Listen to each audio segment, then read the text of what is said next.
Here's your portion, mother. Now simply vanish.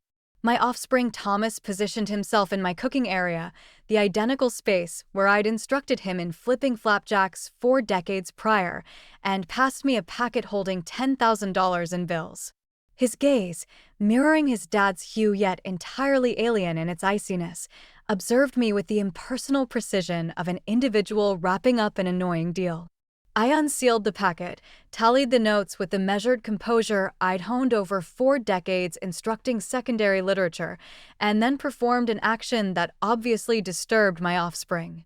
I chuckled, not a resentful chuckle or a frantic one, a true chuckle of sheer sparkling delight.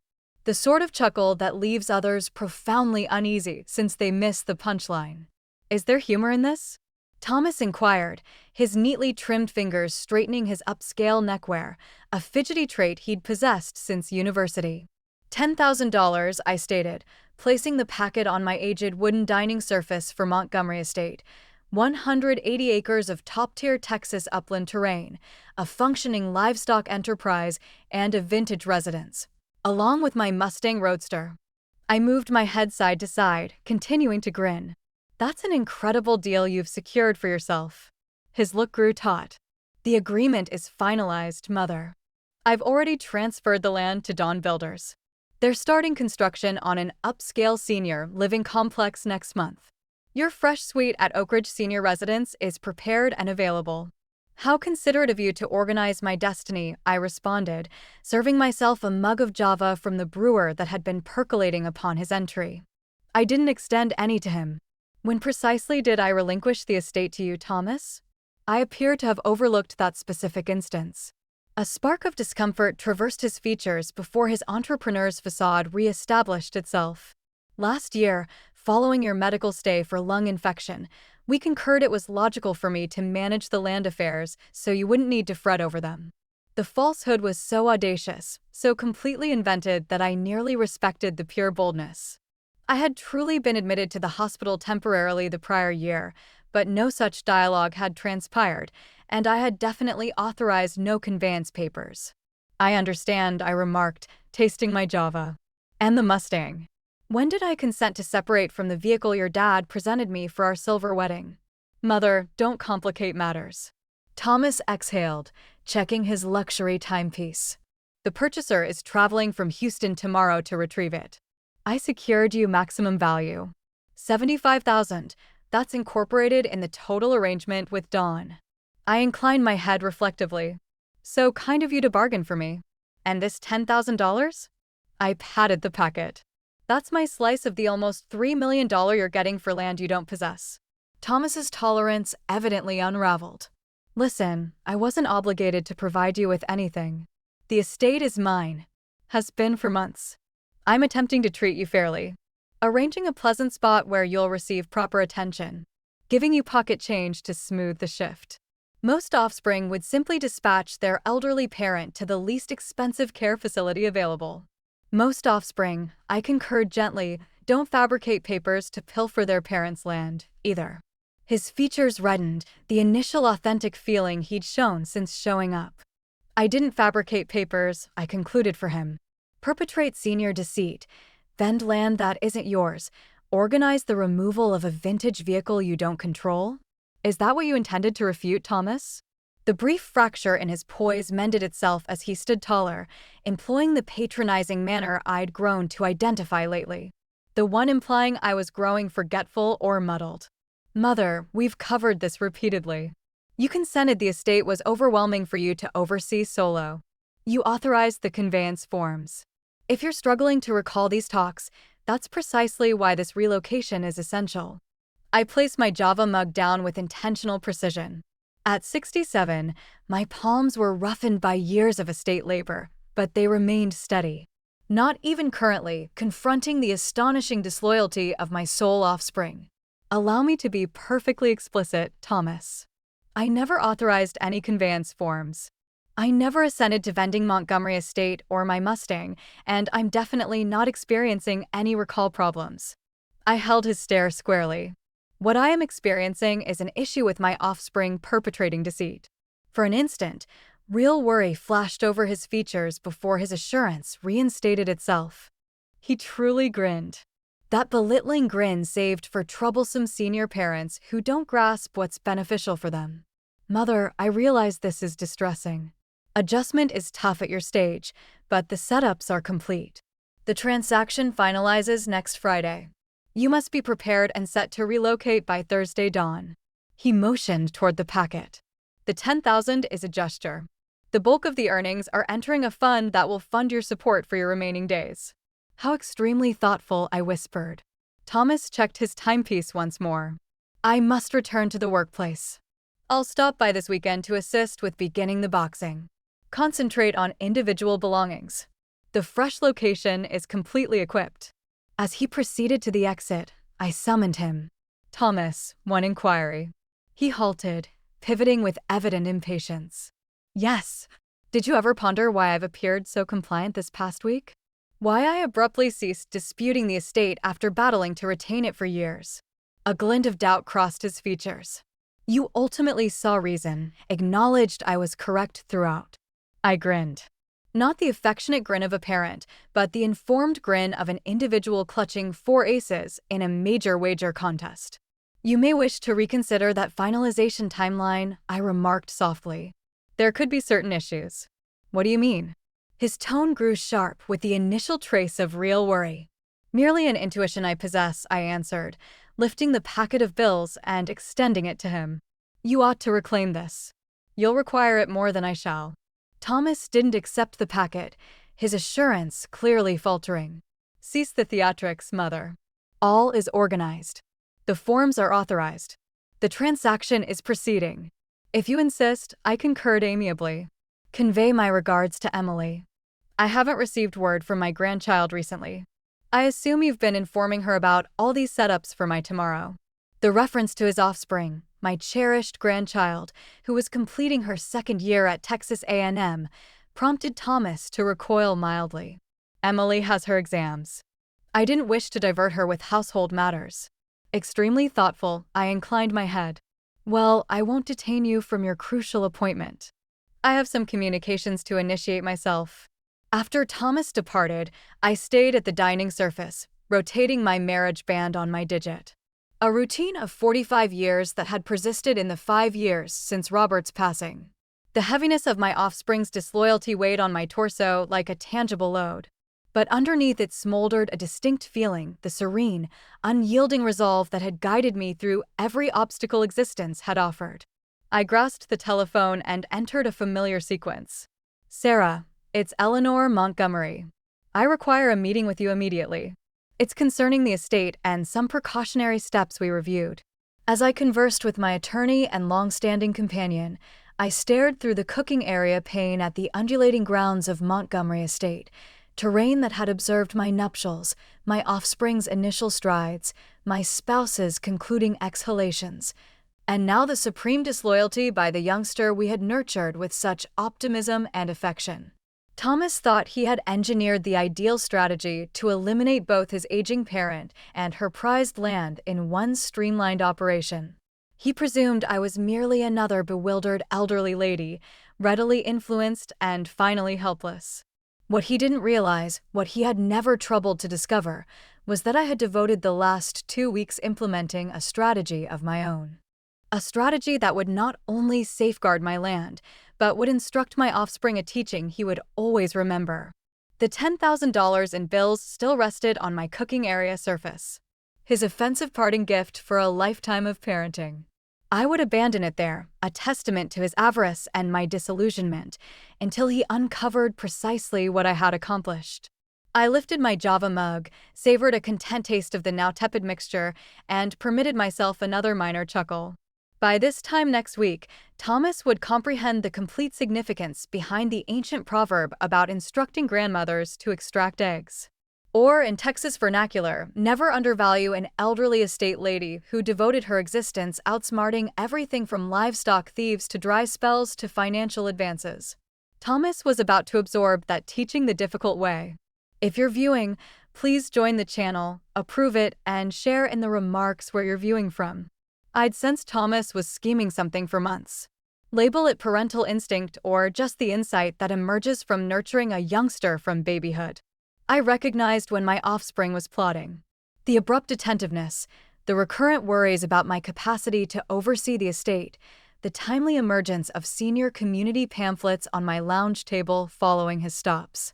But doubt solidified into assurance 3 weeks prior when my adjacent resident Martha Jameson phoned on a Tuesday morning. "Ellie," she declared, her Texas accent more evident when she was stirred. "I just observed Thomas outside with some gentlemen in formal attire. They were traversing your southern perimeter with measuring tools." That lone sighting had been the stone that initiated the cascade. Within hours, I'd verified what my maternal core had been rejecting. My soul youngster was vigorously striving to seize my residence against my desires. A weaker lady might have challenged him right away, allowed feelings to direct her reaction. But 40 years of supervising both adolescent pupils and irritable animals had instilled patience in me. So rather than a challenge, I commenced my own discreet effort. My initial contact had been to Sarah Lawson, my attorney, companion, and fellow enduree of both loss of spouse and nurturing willful youngsters.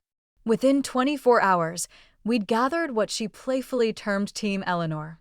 Herself, a confidential detective named Jackson Reynolds, and my financier of 20 years, Marjorie Wilson. "He's got a dilemma," Jackson had informed me during our initial gathering. His rugged features serious, as he presented monetary records that depicted a disturbing image. Montgomery Enterprises is losing funds rapidly. 3 unsuccessful building ventures, 2 legal actions from unsettled workers, and a credit limit that's exhausted. He requires funds, Sarah had interpreted, and he views the estate as his personal cash machine. The disclosure had pained more than I wished to confess. Not merely the breach of faith, but the realization that my offspring, nurtured with such focus on sincerity and uprightness, had transformed into someone who would fabricate papers and rob from his own parent to rescue his collapsing enterprise. The estate would resolve all his issues, Jackson proceeded. At present market prices, 180 acres of premium upland terrain within travel range of Austin, we're discussing near $3 million.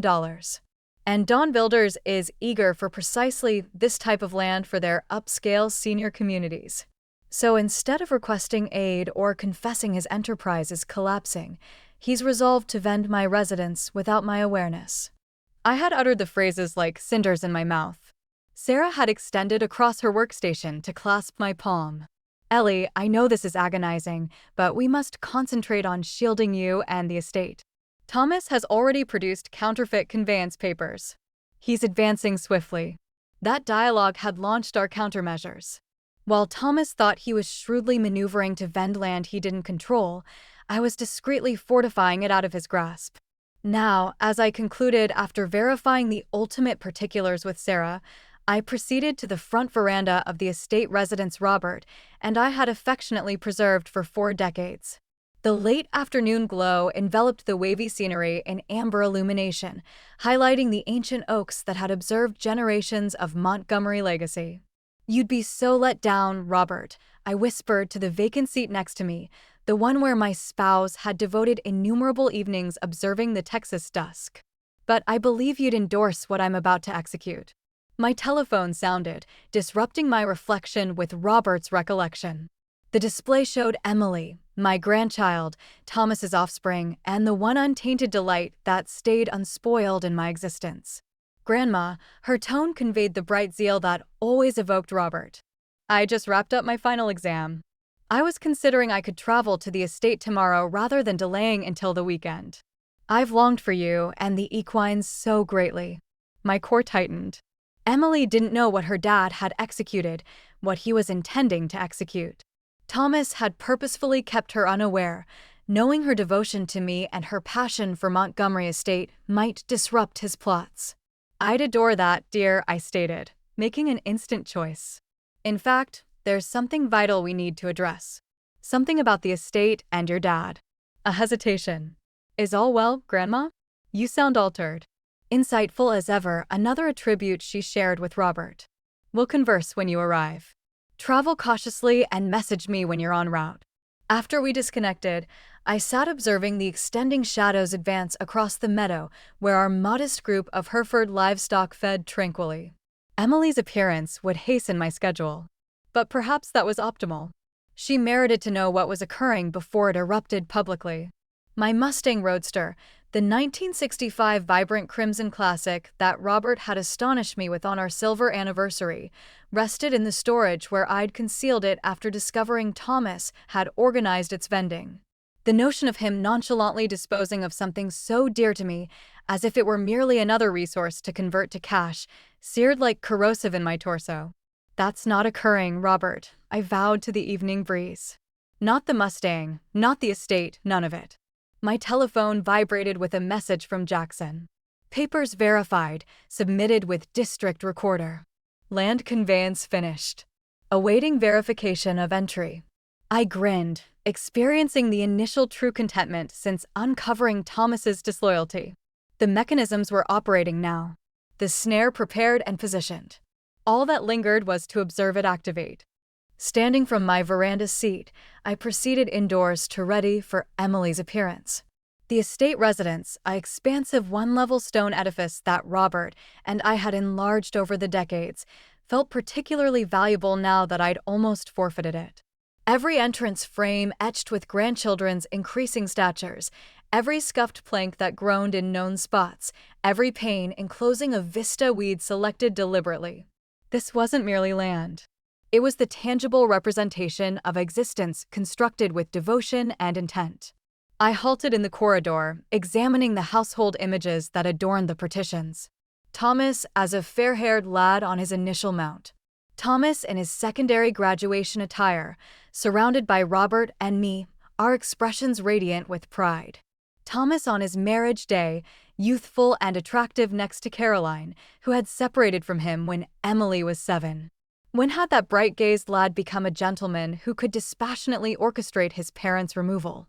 What had I overlooked in nurturing him that permitted such deliberate disloyalty? These inquiries had plagued me in the silent hours of recent evenings, but I discovered no fulfilling responses. Perhaps there weren't any. Individuals make their selections, and Thomas had made his. Now he would confront the repercussions. In the cooking area, I started readying Emily's preferred dish. Breaded beef cutlet, white sauce, and fresh rolls. Soothing cuisine appeared suitable for what would surely be an uneasy dialogue. As I labored, I practiced how to inform my grandchild that her dad had tried to pilfer my land, fabricate papers, and confine me to a senior center against my desires, all while collecting millions from the vending of terrain that had been in our lineage for generations.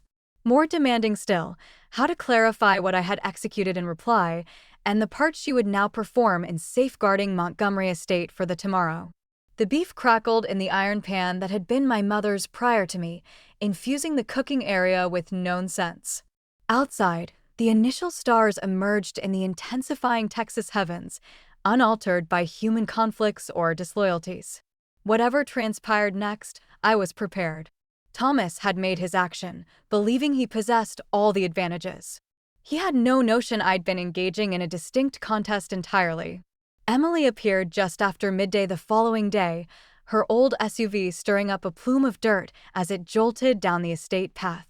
I observed from the veranda as she stationed beside my vehicle, her golden blonde locks, so akin to Robert's in her youth, capturing the sunlight as she exited.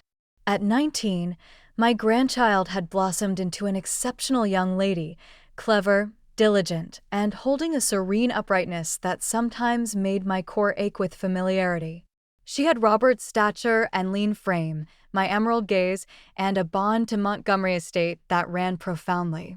"Grandma," she leaped up the veranda stairs and wrapped me in an embrace that carried the scent of sunlight and the vanilla scent she'd applied since secondary school. "I've longed for you tremendously. How are the fresh colts faring? Did the cow with the challenging gestation birth safely?"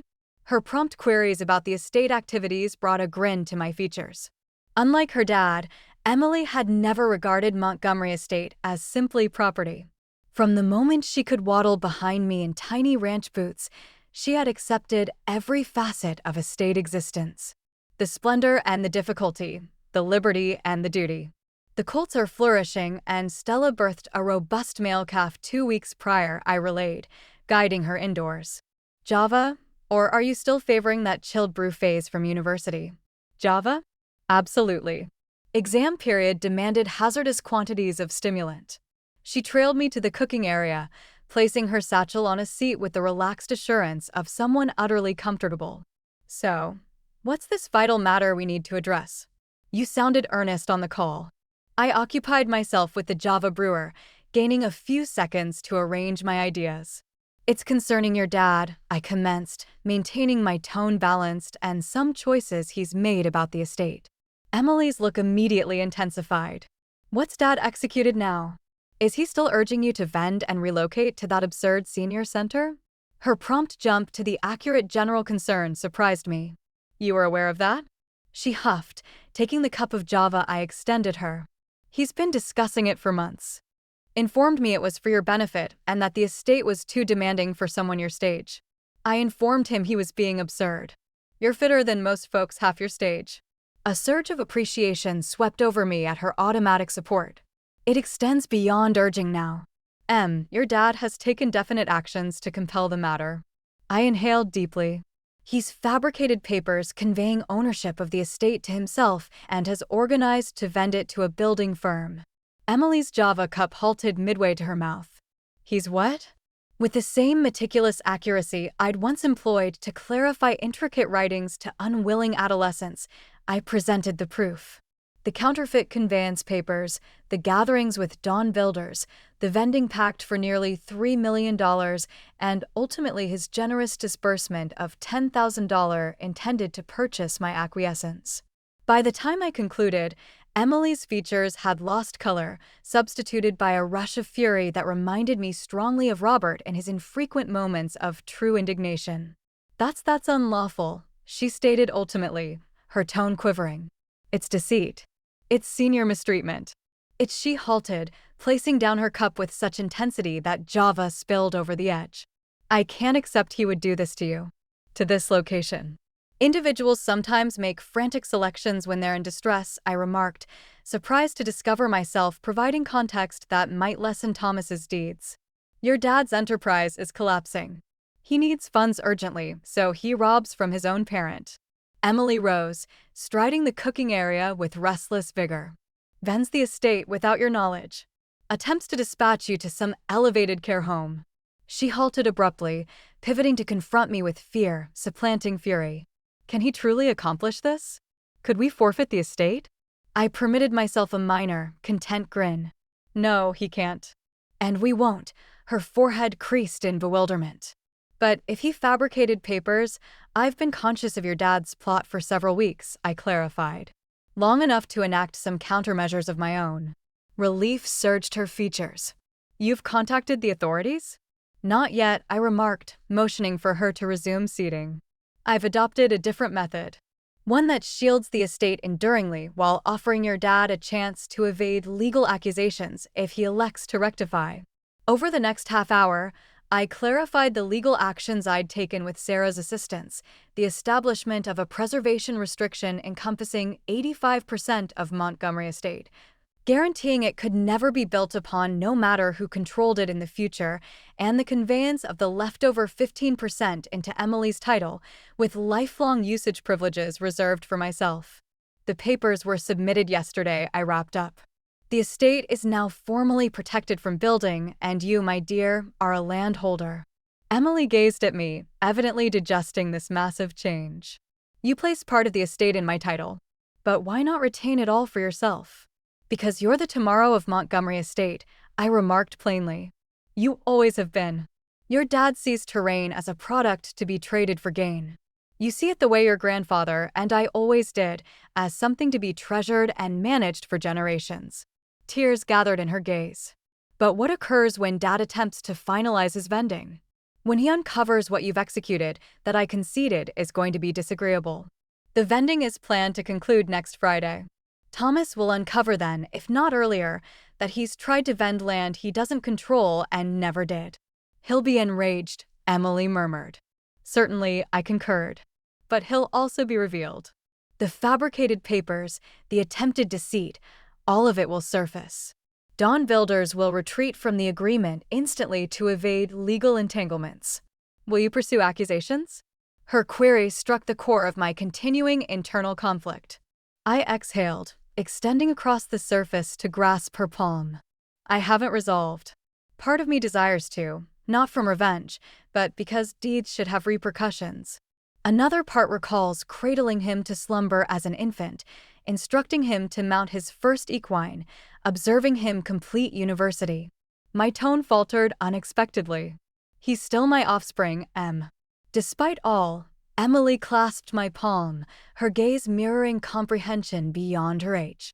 What can I do? How can I assist? Just being present assists more than you realize, I informed her truthfully.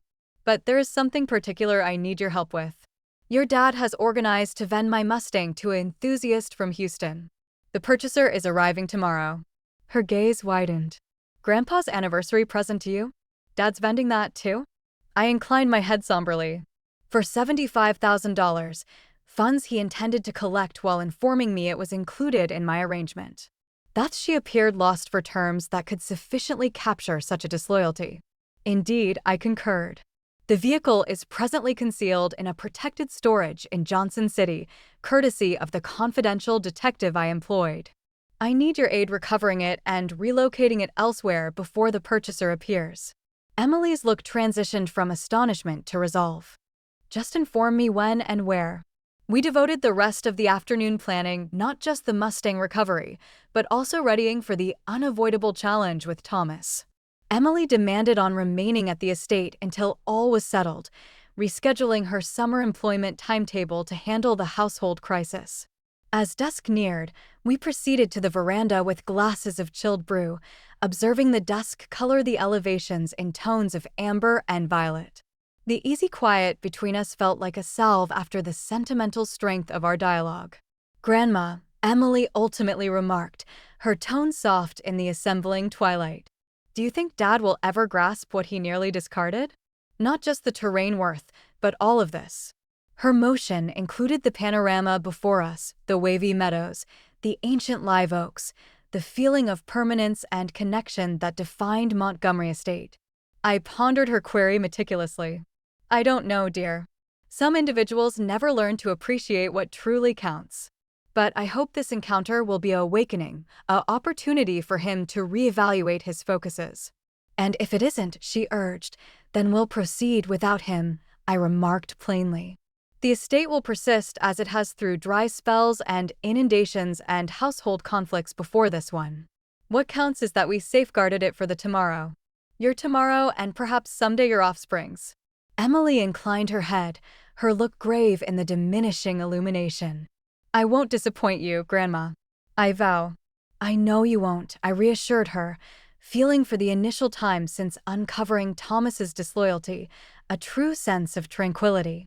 The estate would endure, not as an upscale building, obliterating decades of Montgomery legacy, but as the operational terrain Robert and I had treasured, now protected for another generation. Tomorrow would bring its own obstacles. Recovering the Mustang, readying for Thomas's unavoidable rage when his plot crumbled, navigating the complex sentiments of standing firm against my own offspring's disloyalty. But tonight, seated beside the grandchild who embodied our household's finest qualities, I permitted myself to simply be thankful for the foresight that had enabled me to shield what mattered most. The Mustang shone under the morning sunlight, its vibrant crimson coating almost glowing against the aged timber of Jackson Reynolds' confidential storage in Johnson City. I trailed my palm along the smooth front, recollections flooding back with the chilled contact of metal beneath my skin. "She's still stunning," Emily murmured beside me, admiration clear in her tone. "Your grandfather astonished me with it for our silver anniversary," I informed her, though she'd heard the tale many times before. "Drove it directly to the residence with a huge ribbon on top, said a quarter-century of tolerating him merited something exceptional." Jackson Reynolds, the confidential detective who'd been crucial in revealing Thomas's plot, positioned himself a respectful space away, keys in palm. In his 60s, with the rugged features of a gentleman who devoted considerable time outdoors, he had the serene vigilance of someone habituated to watching rather than being watched. "Vehicle has been maintained secure since we relocated it 3 days prior," he reported. No indications of anyone searching for it, but according to my contacts, the purchaser from Houston is anticipated at Montgomery Estate around midday today. I glanced at my timepiece. 9:17 a.m. ample time to transport it safely to Martha's storage. My adjacent resident had eagerly consented to conceal the Mustang on her land, keen to help in what she termed my justified retribution journey. I still can't accept Dad's soldier vehicle, Emily remarked, shaking her head in disbelief. A vehicle you don't even control. He's functioning under the presumption that he directs all my resources now, I clarified, accepting the keys from Jackson. In his thoughts, the Mustang is just another item to convert to cash swiftly. The disloyalty still pained, acute and recent, despite the days I'd had to digest it. This wasn't just any vehicle. It was an emblem of Robert's affection, a container that carried precious recollections of weekend excursions through the upland terrain. Robert's palm warm on mine as it rested on the shifter. The purchaser's going to be quite let down when he appears, and there's no Mustang, Emily noted, a trace of contentment in her tone. More than let down, Jackson supplemented. According to what I've revealed, he's already transferred initial payment to your offspring's account. $20,000 non-returnable. I grimaced at that disclosure. Thomas's plot was disintegrating faster than even I had expected, creating secondary harm beyond our direct household. That unfortunate gentleman is a blameless participant in all this. He thinks he's making a valid acquisition. We could alert him, Emily proposed. Contact and clarify the circumstances before he undertakes the journey from Houston. I pondered this briefly before shaking my head. No, if we reveal our strategy now, Thomas might hasten his plans for the estate vending. Better to allow events to develop organically. I entered the Mustang's driver's position, the known hide embracing me like an old acquaintance. Besides, the purchaser's letdown will be temporary. Thomas's reckoning will be enduring. Emily entered the passenger position while Jackson supplied ultimate directions. I would operate the Mustang to Martha's land, utilizing secondary paths to avoid detection. He would trail at a space in his unremarkable car to guarantee we weren't noticed. Emily would operate my vehicle back to the estate afterward as if returning from a regular task. The Mustang's motor thundered to life with a noise that always evoked Robert's chuckle. Strong, potent, unabashedly cheerful. As we exited the storage and onto the countryside path that would guide us home via a roundabout route, I felt a surge of something I hadn't encountered in weeks. Pure enjoyment. You're grinning, Emily noted, the breeze tossing her blonde locks as we sped up. Am I? I hadn't realized. I suppose there's something gratifying about reclaiming what's rightfully mine. Emily was silent for a moment, observing the Texas scenery pass by. What do you think will occur when everything emerges when Dad realizes you've outsmarted him? It was the query that had kept me awake through too many recent evenings. I anticipate he'll be enraged initially, possibly menacing. Eventually, he'll have to confront the reality that his plans have failed and he's revealed himself to potential legal accusations. Do you think he'll attempt to contest the land conveyances, take you to tribunal? He can attempt, I remarked, changing speeds with practiced simplicity as we navigated a curving rural path. But the papers are legally solid. The preservation restriction is unbreakable, and most importantly, he'd have to explain his own deceitful papers in the process. I glanced at her troubled look. What's really concerning you, Em? She exhaled, pulling idly at a loose strand on her denim. I'm afraid this will permanently ruin your bond with Dad, that there won't be any path back from this. The worry struck deeper than I wanted to confess. Despite Thomas's disloyalty, he remained my sole offspring, the infant I had nourished, the lad I had nurtured, the gentleman who, despite his current deeds, had once brought me immeasurable delight. That's up to Thomas, I remarked finally. I didn't create this circumstances. He did. If there's to be mending, it will require true regret and corrections on his part. We operated the remainder of the journey in reflective quiet, the Mustang's motor providing a comforting accompaniment to our thoughts. Martha Jameson was awaiting when we arrived at her estate's rear entry, the storage doors already ajar to accept our precious load. Ellie Montgomery, you clever vixen, she welcomed me with a strong embrace as I emerged from the vehicle. Thomas won't know what struck him. Martha, with her silver plate and constantly tan skin, had been my closest companion since Robert's diagnosis. At 72, she managed her own modest livestock operation with the same resolve that had carried her through loss of spouse 15 years prior. "Thank you for doing this," I informed her as we directed the Mustang into the storage's dim interior. "I know it places you in an uncomfortable spot," Martha huffed dismissively. "Darling, the only uncomfortable spot will be Thomas trying to explain to that vehicle enthusiast why the Mustang he vended isn't where it's supposed to be." Once the vehicle was safely hidden beneath a cover in the rear corner of Martha's storage, Emily and I returned to my vehicle. Jackson confirmed he would continue overseeing the circumstances, particularly the expected arrival of the Houston purchaser. "Contact me the instant anything occurs," I directed him. "I want to know precisely how Thomas manages the first collapse of his plans." Back at Montgomery Estate, Emily and I maintained an appearance of regularity, nourishing animals, inspecting barriers, preparing midday meal, all while awaiting the unavoidable phone contact that would signal the beginning of Thomas's reckoning. It came at 12:43 p.m. My telephone rang with Thomas's distinctive sound, and I responded with deliberate casualness. "Hello, where is it?" His tone vibrated with scarcely controlled rage. "Where the hell is the Mustang?" "Good afternoon to you too, Thomas," I answered softly. "I'm fine. Thank you for inquiring. Don't engage in tricks with me, Mother." The term sounded like a charge rather than a connection. "Mr. Harrington is positioned in our entry path with $20,000 already disbursed and no vehicle to retrieve. Where did you conceal it?" "I didn't conceal anything," I remarked, which was technically accurate. Martha had done the actual concealing. "Though I'm curious why you believe you have the power to vend my vehicle without my awareness or approval." His respiration altered, becoming more measured as he evidently attempted to regulate his temper. When he spoke again, his tone had adopted the belittling manner I'd come to dread. "Mom, we've covered this. All your resources have been conveyed to my oversight. The vehicle vending earnings are going into your support fund." "Interesting," I mused. "I don't recall authorizing any papers permitting you to vend Robert's anniversary gift to me.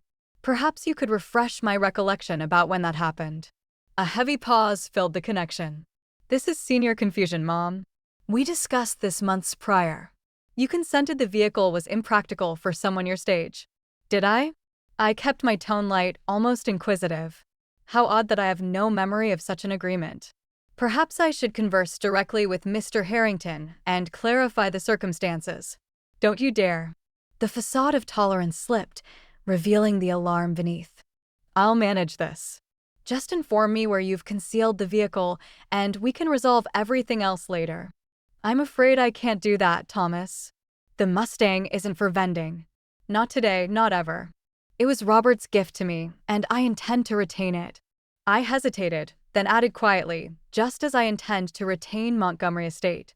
The quiet that followed was so absolute, I could hear his uneven respiration, the sound of his world beginning to fracture around the boundaries. "We'll address this when I come there," he ultimately remarked, his tone tight with suppressed fury. "Don't do anything else impulsive." The contact ended suddenly. I looked up to find Emily observing me from the cooking area entry, her look a blend of worry and respect. "He's coming here, isn't he?" she inquired. "Yes," I verified, placing my telephone down with deliberate composure. "And he's enraged. Are you frightened?" Her query was direct, without criticism. I pondered it honestly before responding. "Not frightened, exactly. Sad, disillusioned, determined." I met her concerned stare with steady assurance, but not frightened. "Your dad may have forgotten who nurtured him, but I haven't. I instructed secondary literature to generations of defiant adolescents while operating this estate alongside your grandfather. I confronted charging males, bank seizure threats, and your dad's adolescent years." A grin tugged at Emily's mouth. "Poor dad. He has no notion what he's facing." "No," I concurred, rising from the dining surface with newfound vigor. "But he's about to discover." Thomas appeared 90 minutes later, his dark luxury car stirring up a plume of dirt visible from half a mile distant. I observed his approach from the veranda rocker that had been Robert's preferred, deliberately projecting an aura of composure I wasn't entirely experiencing. Emily had placed herself in the cooking area out of direct view, but within hearing range, we'd agreed that surprising Thomas with her presence might intensify an already volatile circumstances. The luxury car halted abruptly beside my vehicle, and Thomas exited like a storm cloud, his normally flawless appearance unkempt, his features flushed with fury. He charged up the veranda stairs without the politeness of a salutation. "Do you have any notion what you've executed?" he demanded, towering over me in what I recognized as an intentional attempt at coercion. "Harrington is threatening to litigate me for deceit. $20,000 wasted, my standing harmed, and all because you decided to engage in games with the Mustang." I continued rocking, maintaining visual contact, but refusing to be provoked into matching his manner. "Interesting viewpoint, Thomas. From where I sit, you tried to vend property that doesn't belong to you, accepted an initial payment for said property, and are now facing the natural repercussions of those deeds." "It's my vehicle," he yelled, abandoning all pretense of the tolerant offspring dealing with a difficult elderly parent. "Everything is mine now. The vehicle, the estate, all of it. You authorized the conveyance papers last year." "Did I?" I kept my tone composed, almost inquisitive. "Perhaps you could display me these papers. I seem to have misplaced my duplicates." His look flickered between rage and computation. "They're submitted with the district recorder. You know that." "Actually," I remarked, standing slowly from the rocker to meet him at eye level. "I visited the district recorder's office last week. There were no valid conveyance papers on record, Thomas. Only counterfeits submitted with a falsified endorsement." The color drained from his features so rapidly I almost worried about his well-being. "What are you discussing?" "I'm discussing deceit, Thomas. Senior exploitation, criminal fabrication, all grave violations with substantial penalties." I stepped nearer, lowering my tone. "Did you really think I wouldn't notice you were trying to pilfer my residence? That I would just passively accept being dispatched to Oak Ridge while you collected millions from vending terrain your dad and I spent 40 years developing?" He took an involuntary step backward, his assurance visibly crumbling. "You're muddled. You're confusing things. We discussed all this." "Stop." My instructor tone, the one that had quelled classroom disruptions for decades, cut through his objections. "No more falsehoods, Thomas. I know everything. The gatherings with Don Builders, the financial difficulties with your firm, the falsified papers, the $2.8 million vending scheduled to conclude next Friday." I watched realization emerge in his gaze. "Yes, I've been several steps ahead of you for weeks." His respiration altered, becoming shallow and rapid. "How did I employed a confidential detective the moment Martha spotted you with measurers on my land," I clarified, feeling a curious blend of contentment and sorrow as his plot unraveled before my eyes. "Jackson Reynolds, former law enforcement assistant. Extremely meticulous, he recorded everything, Thomas. Every gathering, every paper, every falsehood." Thomas sank onto the veranda seat, running his palms through his impeccably arranged hair until it stood disordered. "Mom, listen. The enterprise is in distress. I'm facing insolvency if I don't get an injection of capital. The estate was just resting here, increasing in worth, while you stubbornly refused to consider the sensible solution." "Stealing from your parent is never a sensible solution," I interrupted, my tone sharp with long suppressed fury. "Fabricating papers is not an enterprise tactic. Trying to force me into a senior residence against my desires is not sensible. It's harsh and possibly unlawful." A heavy quiet fell between us, broken only by the distant mooing of livestock and the murmur of wind through the live oaks. When Thomas finally spoke, his tone held a hazardous edge. "So what now? You report me, pursue accusations against your sole offspring, create a public disgrace that destroys both of us?" He looked up, his look hardening. "Or we can still repair this. The estate vending can proceed. You'll get a generous arrangement, more than the 10,000, enough to live comfortably wherever you select." I almost chuckled at the boldness that, even now with his plot revealed, he believed discussion was possible. "The estate isn't for vending, Thomas. Not now, not ever. At least not during my lifetime. You can't hold it, he snapped, standing to his feet with renewed assurance. The finalization is next week. The documentation is submitted. Dawn has invested significant resources in planning the building. About that, I remarked softly. You might want to verify with the district recorder again. Some new papers were submitted yesterday that you should find informative. Suspicion narrowed his gaze. What did you execute? The mesh door creaked open behind me as Emily stepped onto the veranda. She shielded the estate. Dad, something you should have been assisting with instead of trying to pilfer it. Thomas froze at the sight of his offspring. Genuine shock supplanting computation. Emily, what are you doing here? You're supposed to be at university. Exams ended yesterday, she answered coolly. I came straight to the estate when Grandma contacted. Good thing I did. Your grandmother is muddled, Thomas began, shifting instantly to harm control. She's misinterpreting some standard inheritance planning. Stop lying, Emily interrupted, her tone trembling with barely contained sentiment. I've seen the proof, the fabricated papers, the vending agreement with Dawn, your plan to collect millions while dispatching Grandma to a senior residence. It's all recorded, Dad. Thomas glanced between us, visibly reassessing the circumstances. I could almost see the mechanisms turning as he realized he was facing not just his aging parent, but a united front that included his offspring. What papers were submitted yesterday? He ultimately inquired. Weariness supplanting outright aggression. A preservation restriction covering 85% of Montgomery Estate, I clarified calmly. The terrain can never be built upon, divided, or used for anything other than farming purposes, regardless of who controls it in the future. The implications struck him like a physical impact. You can't execute that. The building plans are no longer feasible, I concluded for him. Dawn will discover during their ultimate title examination that the land they thought they were acquiring cannot legally be built upon. The vending will collapse. You'll ruin me, he murmured, genuine fear supplanting fury in his gaze. The enterprise is leveraged completely. I've accepted initial payments, made commitments based on this vending proceeding. You did that, I corrected gently. Not me. You constructed a fragile structure on terrain you didn't control. He turned to Emily, desperation evident in his appeal. You have to comprehend the estate is just resting here, an underused resource. Your grandmother can't oversee it alone indefinitely.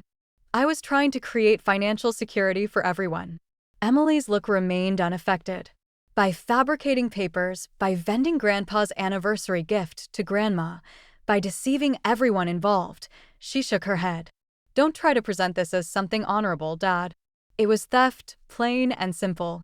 Thomas's shoulders drooped, the combat visibly draining from him as he realized the extent of his defeat. So, what occurs now? You report me to the authorities? It was the query I'd been wrestling with since uncovering his disloyalty. The parental instinct to shield conflicted with the clear recognition that deeds should have repercussions. That depends on you, I remarked finally. The restriction is non-discussable. The estate will never be built upon during my lifetime or after. But there might be a path forward that doesn't involve legal accusations if you're willing to make genuine corrections. Hope flickered in his gaze, quickly tempered by doubt. What kind of corrections? Full revelation to Dawn about your deceitful representations. Return of any initial payments or disbursements they've made. A formal written recognition that you have no ownership claim to Montgomery Estate or any of my personal property, including the Mustang. I hesitated, then added the ultimate condition and participation in household therapy with Emily and me. His pride evidently rebelled at these terms, especially the last one. And if I decline, then I'll have no choice but to submit a formal grievance with the law enforcement office, I remarked quietly. The proof is comprehensive, Thomas. Fabrication, deceit, senior exploitation. These aren't minor violations. The weight of his circumstances settled over him like a tangible load. For the initial time since he'd arrived, I glimpsed something authentic beneath the computation and fury. Genuine fear of the repercussions he now faced. I need time to ponder, he remarked finally. You have until tomorrow morning, I answered, my tone making it clear this wasn't discussable. By midday, I need your resolution. In the meantime, I suggest you contact Dawn and the Mustang purchaser to begin harm control. Thomas inclined his head mechanically, his customary assurance shattered. Without another term, he descended the veranda stairs and returned to his luxury car. We observed in quiet as he drove away, dust settling in his wake. Do you think he'll consent to your terms? Emily inquired once the sound of his motor had faded. I don't know, I confessed, feeling suddenly exhausted by the challenge. Your dad has never been good at admitting errors. But he's also practical. The alternative to my terms is potential legal prosecution. Emily slipped her arm through mine, her solid presence a comfort I hadn't realized I needed. Either way, the estate is safe. You succeeded, Grandma. I gazed out at the rolling grounds of Montgomery Estate. Meadows Robert and I had cleared together. Barriers we'd repaired side by side. The small household burial ground where he now rested beneath a live oak he'd climbed as a lad. It's not about succeeding, Em. It's about shielding what matters. I squeezed her arm gently. And finding out who you can truly rely on when it counts most. Thomas didn't wait until the next day to make his resolution. He contacted at 9:17 that evening, his tone stripped of its usual assurance. I'll accept your terms, he remarked without introduction when I responded. All of them. I sat on the edge of my resting place, phone pressed to my ear, absorbing the surrender in his manner. Despite everything, a parent's instinct to soothe surfaced unexpectedly. I suppressed it. I'm glad to hear that, Thomas. It's the right selection. Is it? Bitterness edged his terms. I'm facing financial destruction, Mom. Dawn wants their initial payment back, plus compensation. Harrington is threatening legal action over the Mustang. My enterprise is collapsing, and now I have to humble myself through household therapy as if I'm some wayward adolescent. Those are the natural repercussions of your selections, I reminded him gently but firmly. Not punishment I've invented to harm you. A heavy exhale traveled through the connection. I know. That's why I'm contacting tonight instead of waiting until morning. I spoke with Sarah Lawson this afternoon. This surprised me. You contacted my attorney. I needed to comprehend my legal standing, he clarified. She was brutally explicit about the proof against me and what would likely occur if you pursued accusations. I made a mental note to thank Sarah for her straightforward evaluation. And she mentioned something else, something I didn't know about the preservation restriction. His tone caught slightly about the remaining 15% of the estate. So he learned about Emily's inheritance. What about it? You conveyed it to Emily. The pain in his tone was unmistakable. Not just bypassed me, but actively conveyed a multi-million-dollar resource to my offspring instead of me. I conveyed it to someone who values Montgomery Estate for what it is, not what it could be vended for. I corrected, keeping my manner even. Someone who sees this terrain the way your dad and I always did, as something to be preserved and treasured, not converted to cash for quick gain. Quiet stretched between us, heavy with unspoken charges and wounded pride. Finally, Thomas inquired, when do you want to start this mending process? Sarah will prepare the formal recognition regarding property ownership for you to endorse tomorrow. I informed him, as for Dawn and Mr. Harrington, I expect you to contact them immediately to begin making corrections. The household therapy can wait until next week. Give us all a little time to digest recent events. Fine. His abrupt manner suggested this was anything but fine. Yet, he was in no position to argue. I'll stop by tomorrow at 10 o'clock to endorse whatever Sarah readies. After we disconnected, I sat motionless for several minutes, turning the dialogue over in my mind. Thomas had consented to my terms. Yet something in his tone troubled me, a fragile quality that suggested submission rather than genuine comprehension. Emily knocked softly on my resting chamber door, poking her head in when I called out. Was that Dad? I inclined my head, patting the space beside me on the bed. He's consented to everything. He'll be here tomorrow to endorse the formal recognition. She sat next to me, drawing her knees up to her torso in a posture that suddenly reminded me of her childhood. Do you think he means it? That he's really remorseful. I think he's remorseful he got caught, I remarked truthfully. Whether that evolves into genuine remorse for his deeds remains to be seen. Emily rested her chin on her knees, looking younger than her 19 years. I keep trying to reconcile the dad I thought I knew with someone who would fabricate papers and try to vend your residence without your knowledge. It doesn't compute. I slipped an arm around her shoulders, drawing her close. People are complicated, Em. They can be affectionate in some contexts and ruthless in others. Your dad has always been ambitious and sometimes willing to take shortcuts to achieve his goals, but this was different, she insisted. This was calculated, cruel.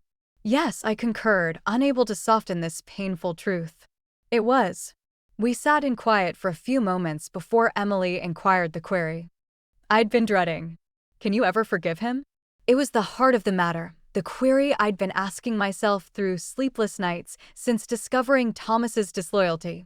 Could I forgive my sole offspring for attempting to discard me like an inconvenient possession, for treating the residence his dad and I had built as nothing but a financial resource to be converted to cash?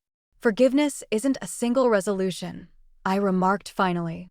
It's a process, and it requires genuine repentance from the person who caused the harm. I squeezed her shoulder gently. I'm willing to work toward forgiveness if your dad is willing to earn it through changed behavior. Emily inclined her head thoughtfully. I'm still so furious with him, but he's still my dad and he's still my offspring. I acknowledged. Household bonds are resilient, but not indestructible. They can withstand significant strain, but they require care and sincerity to heal once damaged. After Emily returned to her own chamber, I found myself unable to slumber. I proceeded to the veranda, settling into Robert's chair, as I had countless nights since his passing. The moon hung low over the eastern meadow, casting silver illumination across the scenery we had loved together. I wish you were here for this, Robert, I murmured to the empty chair beside me. You always knew how to reach Thomas when he lost his way. Morning arrived with the clear brilliance typical of Texas upland springs. I rose early, completing estate chores with Emily's help before preparing for Thomas's appearance. Sarah had contacted to confirm she would bring the papers at 10 o'clock, having worked late into the evening to ready them. They appeared together. Sarah's practical car followed by Thomas's luxury vehicle exactly at 10 o'clock. I welcomed them on the veranda, noting Thomas's weary appearance. His usually flawless clothing looked slept in. Dark circles shadowed his gaze, and his movements lacked their customary confident precision. Coffee? I offered as they entered the residence. Please, Sarah accepted with a warm grin. Thomas merely inclined his head, avoiding direct visual contact as he trailed us to the cooking area where Emily was already seated at the surface. Good morning, Dad, she remarked, her manner carefully neutral. Emily, he acknowledged her with obvious discomfort. I didn't expect you to be here for this. I'm a participant now, she reminded him, a hint of resolve beneath her composure, and I want to witness this personally. Sarah, ever the expert, smoothly directed the dialogue to the matter at hand. I've readied the formal recognition as requested, Thomas. It states that you recognize Eleanor Montgomery as the sole legitimate holder of Montgomery Estate and all personal property therein, including the 1965 Ford Mustang Roadster. It further recognizes that any papers suggesting otherwise were created without her awareness or consent. She slid the forms across the surface to Thomas, who stared at them without immediately extending. And if I endorse this, if you endorse and comply with all the terms we discussed, making full restitution to Don Builders and Mr. Harrington participating in household therapy and refraining from any further attempts to claim Eleanor's property, then she has consented not to pursue legal accusations related to the paper fabrication and attempted deceit. Thomas finally extended for the forms, scanning them with the practiced gaze of someone accustomed to legal papers. This is thorough. It needs to be, Sarah answered simply. After several minutes of silent reading, Thomas looked up at me. This doesn't just shield you legally, it humiliates me professionally. If this becomes public, it won't become public unless you violate the terms, I interrupted. I have no interest in publicizing household difficulties, Thomas. I just want to ensure my residence and property remain secure. He stared at me for a long moment, something unreadable flickering in his gaze. Then, with a resigned exhale, he extended for the writing tool Sarah offered. His endorsement, normally bold and assertive, looked shaky on the document. I'll need to make arrangements for the restitution disbursements, he remarked after Sarah had witnessed and certified the endorsements. My liquidity is challenged at the moment. Sarah can help structure a disbursement plan if necessary, I offered, observing him carefully. The important thing is making good faith efforts to repair the damage. Thomas inclined his head mechanically, his look suggesting he was already calculating financial scenarios in his head. The entrepreneur in him had taken over, focusing on pragmatic solutions rather than sentimental mending. As Sarah gathered the endorsed papers, Thomas finally met my stare directly. Are you content now? Have I been sufficiently humbled? The bitterness in his manner caught me off guard. This isn't about humbling you, Thomas.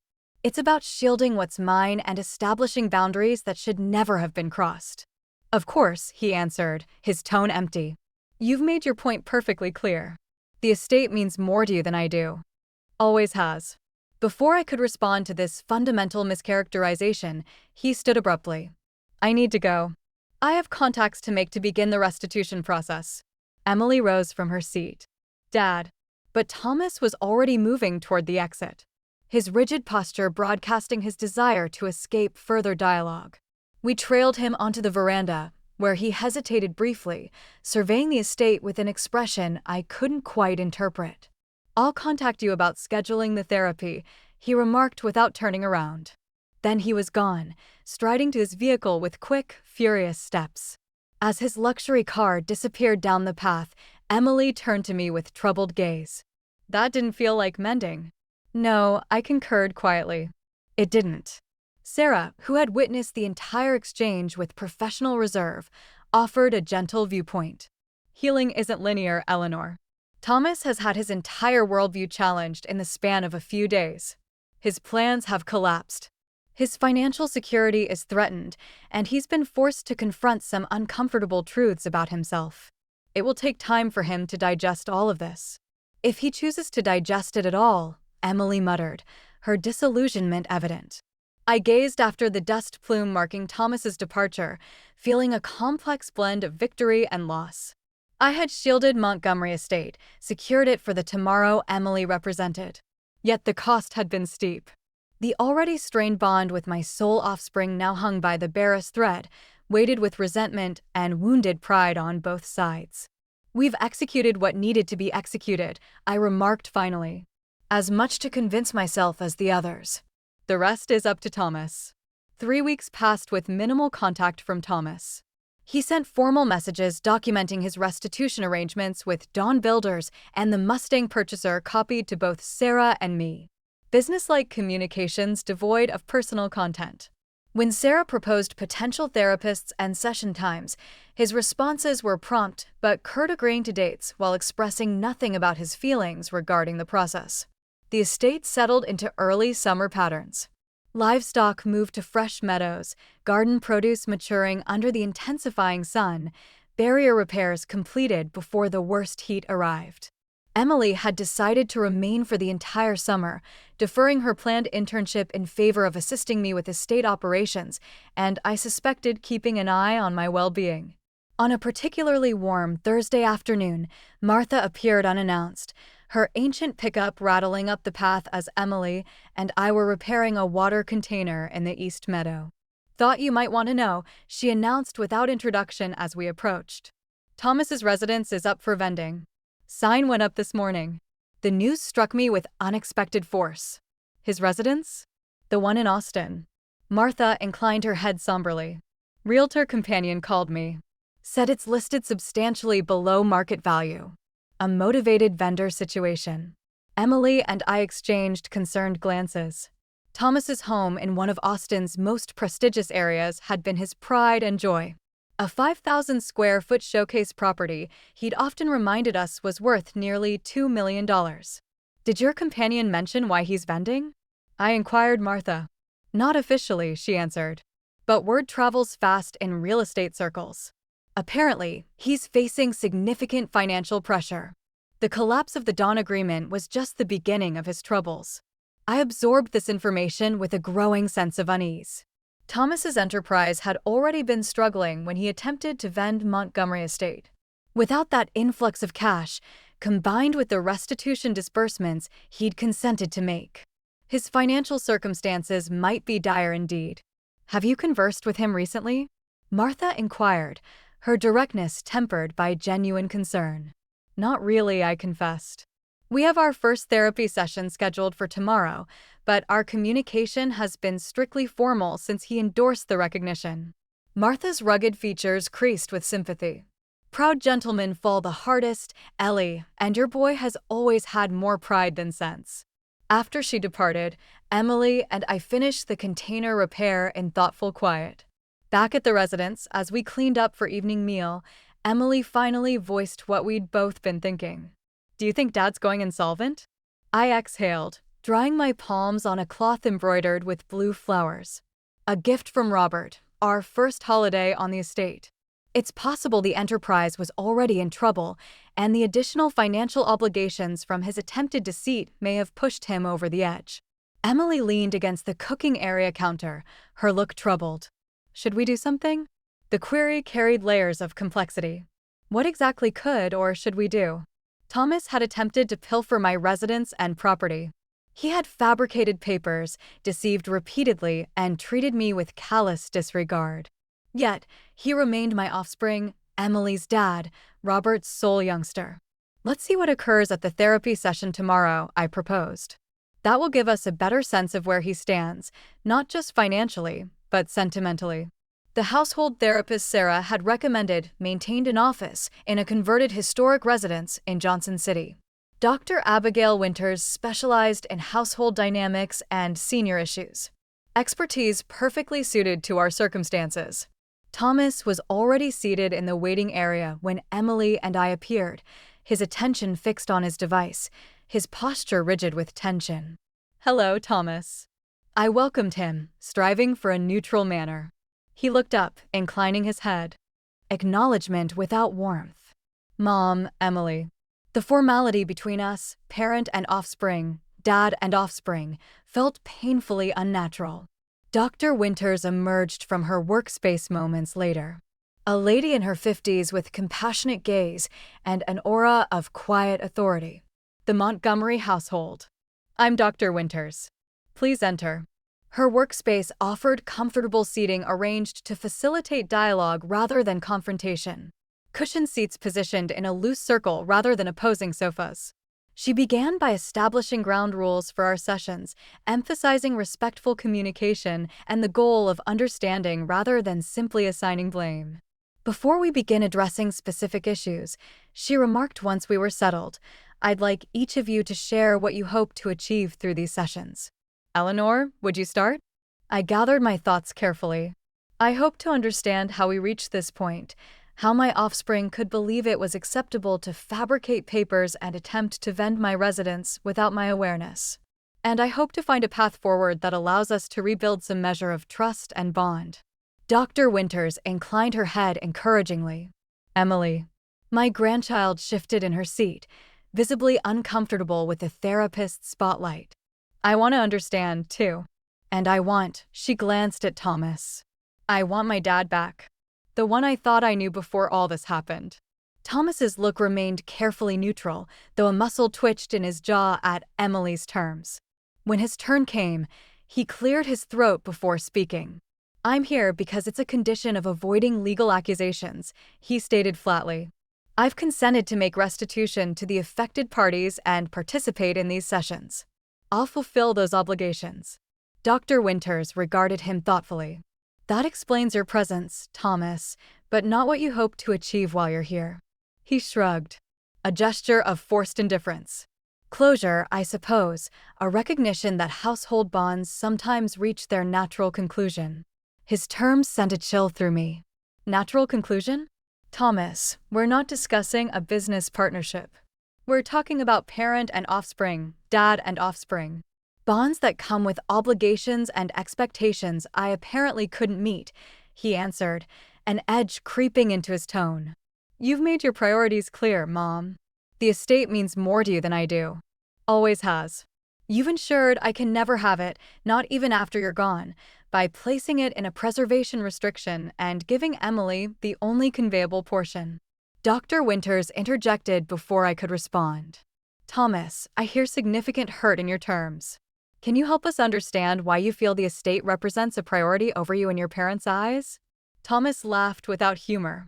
My entire childhood was shaped by that estate. Dad's constant refrain, the estate comes first. Trips canceled because young were being born. School activities missed because of sudden emergencies with animals or tools. Mom and Dad working from dawn till dusk while I was essentially nurtured by caregivers and later left to my own devices. I stared at him, genuinely shocked by this characterization. Thomas, that's simply not accurate. Yes, the estate required significant work, but your dad and I made every effort to include you, to attend your activities, to create household time. Your version of household time was putting me to labor, he interrupted, the veneer of control cracking, repairing barriers, relocating livestock, endless tasks. While my friends were going to summer programs or amusement parks, I was learning to neuter male calves and excavate post holes in stony soil. Emily shifted uncomfortably beside me. Dad, I've always loved working on the estate with Grandma. It never felt like a burden because it was your choice. Thomas snapped. You got to visit, enjoy the fun parts, then return to your normal existence. I had to live it every day, watching my parents pour their affection and energy into terrain and animals while treating me like just another estate worker. The bitterness in his tone stunned me. How had I never recognized this deep-seated resentment had I been so blind to my own youngster's experience? Thomas, I remarked carefully. If that's how you felt, why did you never say anything? And why would you want the estate at all if you resented it so deeply? His look hardened. I wanted to control the thing that had always controlled me. To finally have power over the entity that shaped my entire childhood, and yes, he added with brutal sincerity, to vend it off piece by piece until nothing remained but profit in my account. The naked confession hung in the air between us, breathtaking in its hostility. Dr. Winters allowed the quiet to stretch, giving us space to absorb the revelation. It seems, she ultimately observed, that we're uncovering some very deep-rooted feelings about Montgomery Estate. Feelings that go far beyond its monetary value. This gives us important context for understanding recent events. Thomas leaned back in his seat, seeming almost relieved to have finally voiced his long-harbored resentment. None of it matters now. The estate is permanently shielded. Emily gets the only conveyable portion. I get nothing but bills for restitution and a failing enterprise. Is that true? Dr. Winters inquired, turning to me. Thomas receives no inheritance at all under your current arrangements. I hesitated, caught between the legal reality and my parental instinct. The preservation restriction shields the estate from building, but doesn't dictate inheritance beyond the portion conveyed to Emily. The remainder would still pass to Thomas upon my passing, though he would be bound by the restriction limitations, rendering it essentially worthless from my viewpoint, Thomas added bitterly. Terrain that can't be built upon or divided has minimal value in today's market. Unless you value it for what it is, Emily pointed out quietly, rather than what it could be converted into. The simple observation seemed to penetrate Thomas's armor in a way nothing else had. He looked at his offspring for a long moment, something shifting in his look. That's the heart of it, isn't it? He ultimately remarked. I never valued the estate for what it was, only for what it could give me. It was the initial honest self-reflection I'd heard from him since this ordeal began. A tiny crack in the wall of justification and blame he'd constructed. Dr. Winters recognized it, too, gently guiding the dialogue toward exploring this insight further. By the session's end, we had reached no grand mending, but something fundamental had shifted. Thomas had revealed the true source of his antagonism toward Montgomery Estate, not just financial desperation, but a lifetime of perceived emotional neglect connected to the demands of estate existence.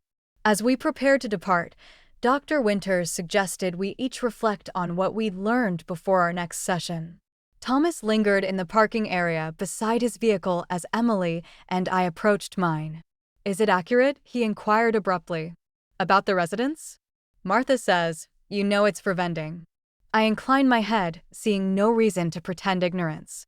She mentioned it yesterday. He looked away, studying the distant elevations as if they held answers to unasked queries. The enterprise is failing completely. The residence vending might cover existing debts, but there's nothing left after that. The admission clearly cost him. Thomas had always presented himself as successful, competent, in control. Acknowledging failure, especially to me, represented a significant breach in his carefully maintained facade. "What will you do?" I inquired. Genuine concern overriding lingering fury, he shrugged. A gesture attempting casualness, but conveying profound uncertainty. "Start over, I guess."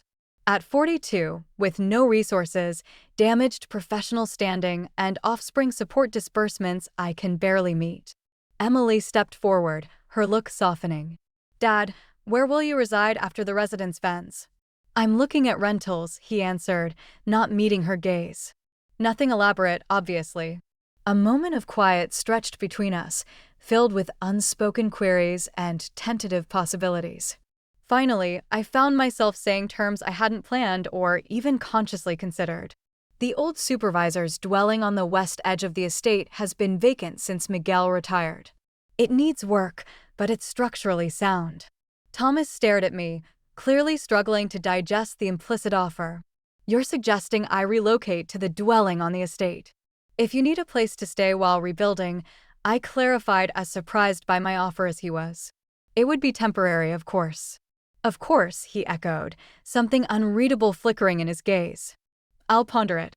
As he drove away, Emily turned to me with raised eyebrows. "That was unexpected. Are you certain about this?"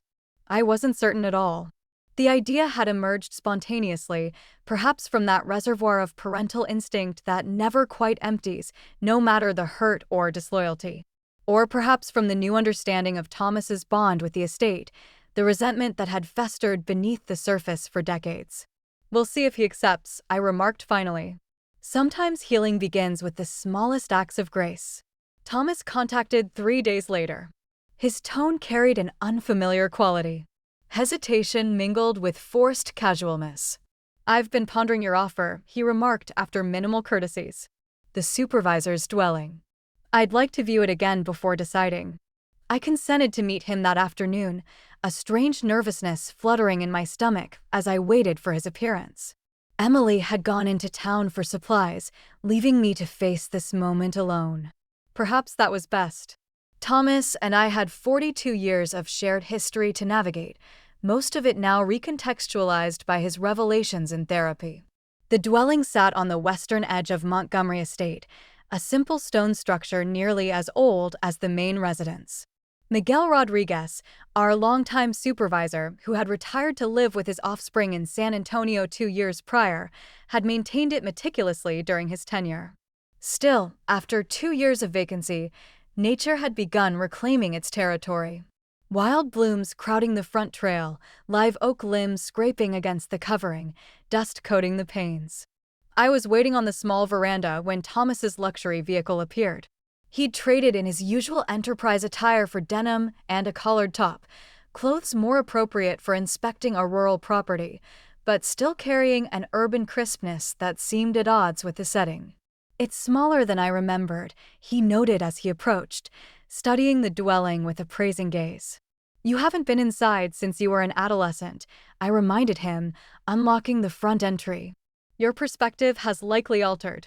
The interior revealed a simple two-resting chamber dwelling with an open living kitchen space, functional washroom, and screened rear veranda. Miguel's furnishings remained sturdy, practical pieces suited to a working gentleman's needs, though I had removed personal items after his departure. Thomas moved through the space with careful attention, testing spigots, opening storage, examining the aged but serviceable devices. "The covering looks like it needs work," he noted, pointing to a watermark on one ceiling corner. "Yes, there's a leak that developed last winter. I haven't had a chance to address it yet." I observed him catalog the dwelling's flaws and virtues with a property agent's practiced gaze. "It needs attention certainly, but it's solid and it's available." He completed his inspection in quiet before stepping onto the rear veranda, which offered a view of rolling meadow terrain stretching toward the setting sun. For a long moment, he simply stood there, palms braced against the railing, look unreadable. "Why are you doing this?" he ultimately inquired, not turning to face me. "After what I tried to do to you, why offer me shelter on the very land I attempted to pilfer?" It was the query I'd been asking myself since making the impulsive offer. "I'm not entirely certain," I confessed, moving to stand beside him. "Maybe because you're still my offspring despite everything. Maybe because I understand better now after our therapy session. Why you resent this place so deeply." "I don't know if I can reside here," Thomas remarked quietly, surrounded by everything I tried and failed to control. A daily reminder of my failure. The vulnerability in his tone, so unlike the confident, sometimes arrogant gentleman I was accustomed to, caught me off guard. "Perhaps that's precisely why you should," I proposed gently. "Not as punishment, but as an opportunity to develop a different bond with this terrain." He glanced at me sideways. "You sound like Dr. Winters." "She makes sense sometimes," I acknowledged with a small grin. "Thomas, I'm not offering the dwelling as some grand gesture of forgiveness. What you did was deeply wrong and rebuilding trust will take time. I'm offering it because you need a place to stay and because I hesitated, searching for the right terms. Because maybe it's time we both tried to understand each other better." Thomas turned to face me fully, the setting sun illuminating the new lines of strain around his gaze. "My residence finalizes next week. The enterprise is effectively insolvent. I'll be dissolving the company after settling remaining obligations. I've applied for several positions with established firms, but my recent issues have complicated matters." The clinical recitation of his collapse carried more impact than any sentimental appeal could have. This was my offspring, Robert's offspring, facing complete professional and financial ruin at 42. "The dwelling is yours if you want it," I remarked simply. "No payment for the first 3 months while you get back on your feet. After that, we can discuss reasonable terms." His eyebrows rose slightly. "No conditions attached, no demands for groveling apologies or estate tasks as penance. The only requirement is continued participation in household therapy," I clarified. "As for estate work, this is a working property, Thomas. Everyone who resides here contributes in some way, but we can discuss what that looks like for you." He inclined his head slowly, his gaze returning to the meadow view. "I'll need to do some repairs. The covering, obviously. Probably the washroom plumbing. The cooking area could use updating.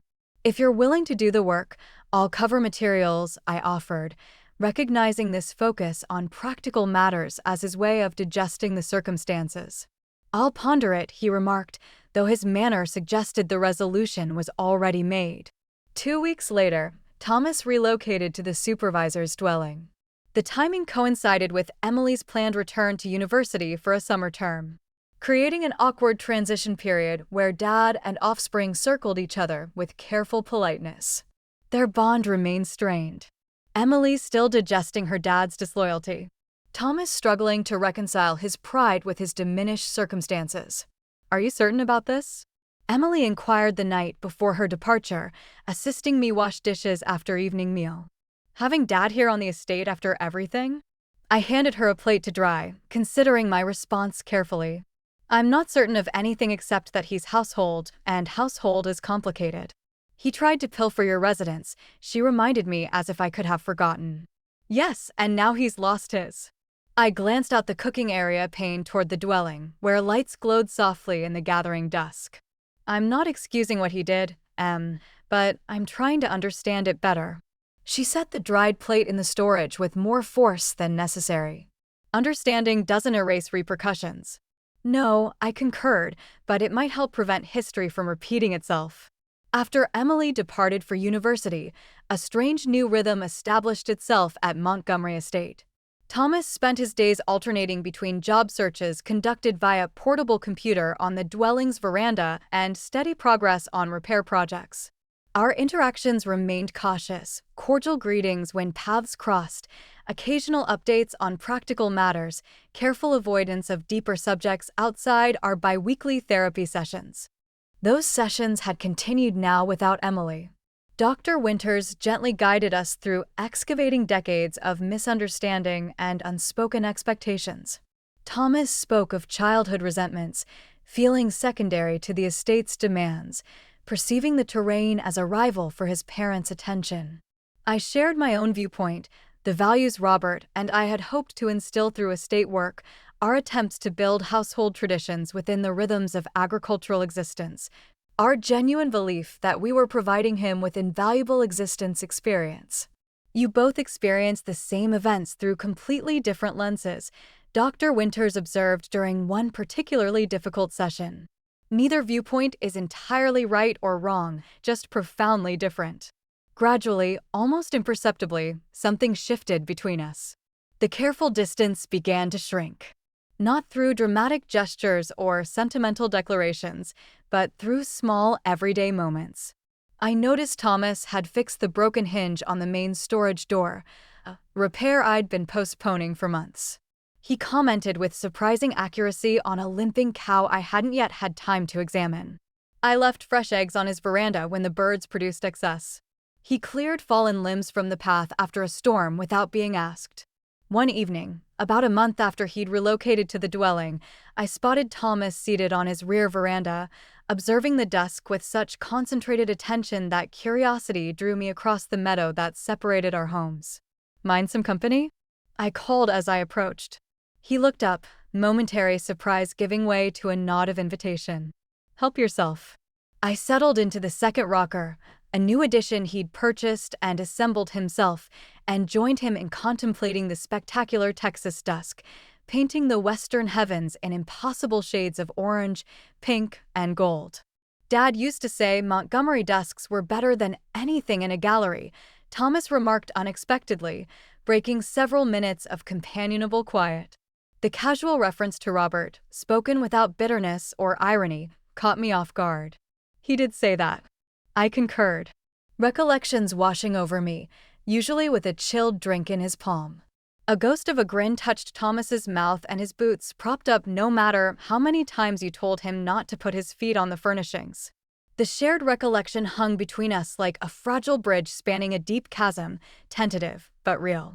Neither of us seemed willing to risk its collapse by venturing further, so we returned to observing the sun's final descent in quiet. As I rose to depart in the gathering darkness, Thomas cleared his throat. "The North Meadow barrier has some weak sections," he remarked, his manner deliberately casual. "I noticed it when I was walking the property line yesterday. I could examine it tomorrow if you'd like." The offer represented more than mere repair work. It was the initial voluntary engagement with estate maintenance he had initiated since childhood. "I'd appreciate that," I answered, keeping my tone equally casual despite the significance of the moment. "I've been meaning to check it myself, but haven't found the time." As I walked back to the main residence under a heavens now filling with stars, I felt a curious lightness in my torso. Not forgiveness, exactly. That would require more time and evidence of genuine change, not mending in any complete sense, but perhaps the initial tentative roots of something new growing in the churned soil of our shared history. Montgomery Estate had witnessed countless cycles of destruction and renewal over its long existence. Dry spell followed by healing precipitation, blazes followed by green regeneration, decay transforming into new growth. Perhaps our household would follow a similar pattern, finding its way toward restoration through the patient work of time and truth. Summer heat settled over Montgomery Estate with oppressive intensity. July in the Texas upland brought temperatures that regularly climbed above 100 degrees, turning daily tasks into endurance tests and making evenings on the veranda when cooling breezes occasionally offered relief the most anticipated part of the day. Thomas had been residing in the supervisor's dwelling for nearly 2 months. His integration into estate existence had progressed with the same cautious increments that characterized our slowly healing bond. Tentative steps forward, occasional retreats, but a general trajectory towards something resembling functional household dynamics. He'd found employment with a small design firm in Johnson City, a position that utilized his planning background while avoiding the high-pressure building world he'd inhabited before. The travel was manageable, the compensation modest but sufficient, and the work environment apparently congenial. I noticed a gradual easing of the tension he'd carried since his financial collapse, a loosening of the tight shoulders, fewer lines around his gaze, occasional spontaneous comments about interesting projects at work. Estate tasks had become part of his routine as well. Each morning before leaving for the workplace, he completed a quick check of the nearest meadows and water sources. Weekends found him addressing the seemingly endless maintenance projects that estate existence generated. Repairing barriers, clearing vegetation, fixing tools. He approached these tasks with a competence that reminded me he had indeed absorbed the practical education Robert and I had provided despite his resentment of it. Our therapy sessions continued, though now scheduled every other week rather than weekly. Dr. Winters had guided us through increasingly productive conversations about our shared past and possible tomorrow. Emily joined by visual call when her schedule permitted, her initial skepticism gradually softening as she witnessed the subtle shifts in her dad's behavior and attitude. One particularly sweltering afternoon, I was checking livestock in the South Meadow when the estate vehicle began making an ominous knocking sound. I coaxed it back toward the main buildings, but it failed completely about a quarter-mile from home, leaving me stranded in the merciless July heat. I pulled out my device to contact for assistance, only to discover no signal, not unusual in certain pockets of the estate where elevations blocked reception. With no choice but to walk back, I gathered my covering, water container, and began the trek across the sun-baked meadow. The temperature must have been hovering around 102 degrees. Within minutes, sweat soaked my top and trickled down my features, despite the protection of my wide-brimmed covering. At 67, I remained in excellent condition for my stage, but heat exhaustion was a risk for anyone in these conditions. I'd covered perhaps half the distance when dizziness first struck, a momentary swimming of my vision that forced me to stop and steady myself. I took a careful sip from my nearly empty water container, knowing I needed to conserve what little remained. The second wave of dizziness hit harder.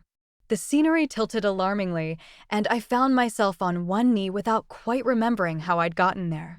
Distant alarm bells sounded in my mind. I recognized the symptoms of heat exhaustion progressing toward heat stroke, a potentially deadly condition if not addressed quickly. Need to reach shade, I muttered to myself, struggling back to my feet. The nearest tree stood about 50 yards away. A lone live oak offering the only relief in the open meadow. I focused on it like a shipwreck survivor spotting land, forcing one foot in front of the other. I never reached it. The third wave of dizziness brought complete disorientation. The ground seemed to rise up to meet me, and darkness crowded the edges of my vision. My last coherent thought was a detached observation. Robert always said this terrain would claim me eventually. Just didn't expect it quite so soon. I awoke to the sensation of movement and the sound of labored breathing. Opening my eyes revealed a swaying scenery and Thomas's strained profile. He was carrying me, actually carrying me, across the meadow toward the residence, his features flushed with exertion and concern. Thomas. My tone emerged as a croak.